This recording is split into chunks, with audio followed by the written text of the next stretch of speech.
স্বাগত Asian news আপডেটে। আপনাদের সাথে আছি আমি ফারজানা হাসিন। জাতীয় সংসদ নির্বাচনের প্রচারণায় পোস্টারে নিষেধাজ্ঞা রেখেই দল ও প্রার্থীর আচরণবিধির গেজেট প্রকাশ করেছে নির্বাচন কমিশন। এক মঞ্চে ইশতেহার ঘোষণা ও আচরণবিধি মানতে প্রার্থী ও দলের অঙ্গীকারনামা দেওয়ার নির্দেশনা থাকছে এবার। সোমবার রাতে রাজনৈতিক দল ও প্রার্থীর আচরণবিধিমালা 2025 জারি করে ইসি। এতে বলা হয়, সোশ্যাল মিডিয়ায় ভোটের প্রচারে কড়াকড়ি আরোপ, অসৎ উদ্দেশ্য এআই ব্যবহারে মানা, পোস্টার ও ড্রোন ব্যবহারে নিষেধাজ্ঞা সহ আসন প্রতি 20টির বেশি বিলবোর্ড নিষেধাজ্ঞা থাকছে বিধিতে।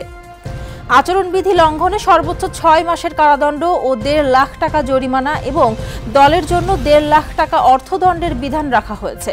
প্রয়োজনে তদন্ত সাপেক্ষে প্রার্থিতা বাতিলের ক্ষমতাও রয়েছে ইসির।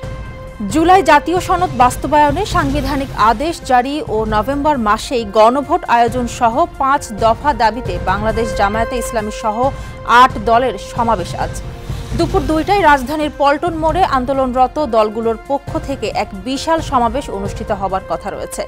দাবিগুলো হলো জুলাই সনদের আইনি ভিত্তি, নির্বাচনের আগে গণভোটের আয়োজন করা, পিআর পদ্ধতিতে নির্বাচন সুষ্ঠু করার জন্য লেভেল প্লেয়িং ফিল্ড, জুলাই গণহত্যার বিচার দৃশ্যমান করা, জাতীয় পার্টি ও 14 দলের কার্যক্রম নিষিদ্ধ করা। দর্শক, এই ছিল এশিয়ান নিউজ আপডেট। আমাদের পরবর্তী আয়োজন দেখার আমন্ত্রণ রইল। ধন্যবাদ সাথে থাকার জন্য।